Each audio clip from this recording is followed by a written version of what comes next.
ಎರಡು ಲೈನ್ ಓದಲಿಕ್ಕೆ ಯಾವ ಟೈಪ್ ಟಿವಿ ಎಷ್ಟು ಸಮಯ ಓದ್ತಿದೆ ಅವತ್ತಿಂದ ಅವತ್ತೇ ಮುಗಿಸ್ತಿದ್ದ ಕಾರ್ಯಕ್ರಮನ.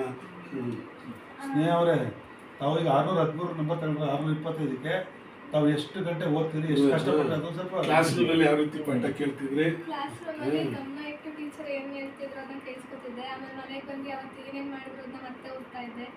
ಆಮೇಲೆ ಜಾಸ್ತಿ ಟಿವಿ ಮೊಬೈಲ್ನ ನೋಡ್ತಾ ಇರಲಿಲ್ಲ, ಅದನ್ನ ಅವಾಯ್ಡ್ ಮಾಡಿದೆ. ಆಮೇಲೆ ಅಪ್ಪ ಅಮ್ಮ ಕೂಡ ಜೊತೆ ಕೂತ್ಕೊಂಡು ಹೆಲ್ಪ್ ಮಾಡ್ತಾ ಇದ್ರು. ಏನಾದರೂ ಡೌಟ್ಸ್ ಇದ್ದರೆ ಮತ್ತೆ ಟೀಚರ್ಸ್ ಕೂಡ ಕ್ಲಾರಿಫೈ ಮಾಡಿಕೊಡ್ತಿದ್ರು. ಆಮೇಲೆ ಸ್ಪೆಷಲ್ ಕ್ಲಾಸ್ ಎಲ್ಲ ಮಾಡ್ತಿದ್ರು. ಸೊ ಅದು ಯೂಸ್ಫುಲ್ ಆಯಿತು, ಅನುಕೂಲ ಆಯ್ತು ಅಲ್ವಾ?